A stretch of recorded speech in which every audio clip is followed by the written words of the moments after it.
Freedom and the feeling of freedom is one of the important success factors for entrepreneurs' businesses. In fact, you could argue that that feeling of freedom is one of the most important ones.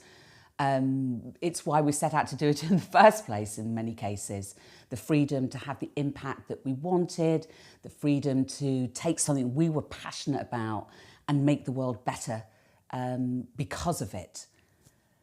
One of the big challenges is as our businesses get busier and the pressure becomes more in what we have to do, as well as in recent times with external forces that force change upon us, such as COVID, we begin to feel that feeling that we love so much, that joy right at the beginning, is beginning to be diluted. And as we start to feel that freedom is being taken away, one of those challenges is that do we lose the joy in what we do? The passion will always be there with entrepreneurs. It's something that comes from within, but the joy of making it happen begins to become less. And in fact, as this situation becomes more, perhaps we end up fearing growth itself, fearing what came so naturally at the beginning when we believed we could conquer the world. As we said, the community that we serve. And Merel's story is one of many, these incredibly strong female entrepreneurs who are wishing to find the joy of that freedom back so that they can continue with their growth journey. This is exactly what we worked with Merel. But before we listen a little bit about how her journey was, let's find out a little bit about Merel and her fantastic business enterprise, Care Within Reach. Hello everybody, my name is Merel. Welcome to my house / office space. I'm the founder of social enterprise Care Within Reach. Worldwide, in low-income countries, 40 million people require some sort of orthopedic care. Think of prosthetics, crutches, or wheelchairs, for instance. And this number is growing due to aging populations and chronic health conditions. There is a link between poverty and disability, as 80% of these people that require orthopedic care live in a low-income country. And the majority of them has little to no access to orthopedic care. It's because the system is very much centralized, so care is only available in large cities.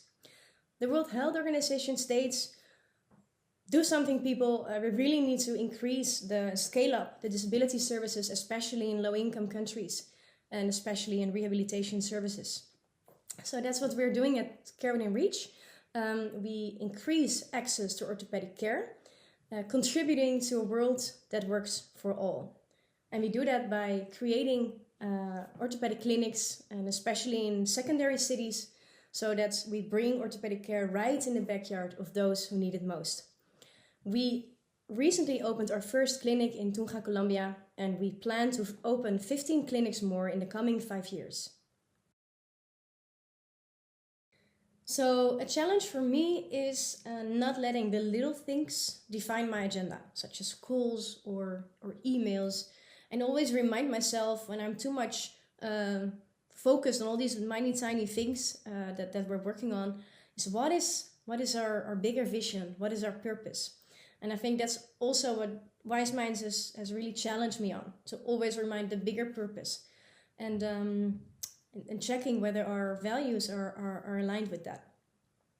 By asking questions such as, where is the pain of the customer? Because in the end, that's where we add value, right? Enhancing the life of many people and add value to their lives.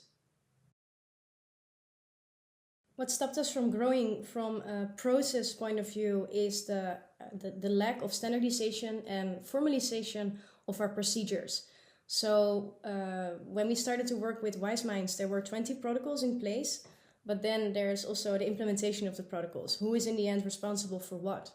And how can we standardize this? And I think we always saw these protocols. You can think of how do we keep the clinic clean? How do we do the maintenance of our equipment? How do we receive materials? How do we select our distributors, etc., etc.?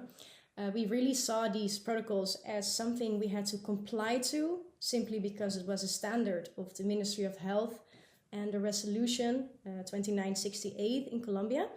But by working with Wyseminds, I started to realize it's not only something we do to comply with the law, but it's actually something we as an enterprise can benefit from. Because what we say by always implementing these procedures is actually to our patients or our clients, what we say is we are living up to these protocols, and this way we set a service standard. We create a quality measure that we're trying to live up to. And basically we're saying it's a guarantee to our clients, saying this is our standard procedure, this is how we work, and basically this guarantees that we treat everybody equally. And that's in the end what we stand for, equality. Freedom to me is having the peace of mind that everybody in the team knows exactly what to do. So that roles and responsibilities and decision-making structure is very clearly defined. And I mean, we are still startup. So right now there's one clinic, so you can still improvise a bit, right, from time to time. But especially when you're going to scale, and if we're going to, our aim is to build 15 clinics in 5 years, then we really have to be super clear on who is responsible for what, and also having all the details there. So from the RGB code of our logo, the right colors, until the fact that the corners in the clinic need to be round to prevent dust buildup, so that the architect takes her operations manual, the little Bible, and says, okay, I have to think about this and this and this, and that that everybody feels confidence and knows, like, yes, we're going to do this. Well, as you can hear from Merel, what an incredible project and a great business to begin. We can't help but feel passion for changing society in that way for the better. And with that passion going forward, you can start to see that journey of when there is just so much. And now when Merel was based in the Netherlands, where she lives, and couldn't be naturally out with her team in Colombia because of COVID, the challenges started to arise a little bit more. And it wasn't that people weren't working hard. I mean, everyone was working incredibly hard. But the challenge was you get into that hamster wheel of working so hard that actually you're walking around in circles and not shifting forward. And no one really wants to be working in that way. One of the things that involves, when it involves a process as such, especially with medical and health, is what that you find is that you concentrate so much on the process, which is what Merel and the team were doing, because that's what they needed to open up that first medical centre.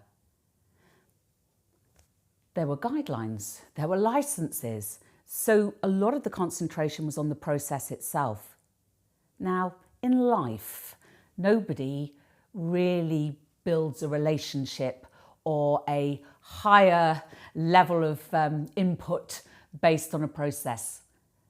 That comes from being in love with what we do and understanding, I suppose, the reason as to why we do that process. But what happens when we miss the heart and things get busier, we just begin living our life and communicating by process. Have you done? Yes, I have. How have you done? Have you done? And this starts, of course, to make that distance, whether you're next door or whether you're in Colombia or in the Netherlands, a lot more distant. So the first thing that was important for Merel was to look at that process, not from a process defined by government, defined by the health authorities, but to go back to one avatar. Why were we doing that process? In the eyes of her user, her customer. So the health person in the community requiring her services. And as soon as you shift to become customer-centric, that process begins to, I suppose, spark life in a completely different way. Clarity. We looked at the avatar. Who is your avatar? It's the person in the community. It's not A, B, and C. So actually, just by having one person you answer to when you're having discussions simplifies things completely. So one avatar, clear of purpose, and then reminding everybody of the values of the organisation, what you're trying to achieve. And the beautiful thing is that when that team came back in unity, they could relook at that process in the eyes of the customer and the user, adding in those values which they naturally lived by. But now they lived by those values in a unified way. So actually, it wasn't about the process in the end. It was about that journey towards that customer, making sure they were doing everything for that quality control. And that was a huge step forward. Slowly, these smaller elements disappear. Not because they disappear and they don't need doing, they're just not important. Because if you solve the important things, funnily enough, the smaller things just dissolve. And that larger thing is connecting on purpose and values and from the heart. And you can put in any process you want, because we know that that process makes the impact stronger. And that's exactly what we did with Merel. Building those relationships, making it matter that she was there, even though she wasn't geographically there. And having that way and that defined process meant that we could build it back up into a value creation process. Why was that important? Because she needed that in order to grow her business forward. She needed to understand how that model would work. 1, 2, 3. Because Merel, as you can see from her determination, has every intention to scale this initiative. So it was the starting point of solving the endless list. But most importantly, she believed back in growth. Not for the 5 stores that she was programmed to do, but for the 15, for the 20, or however life takes her. Super strong.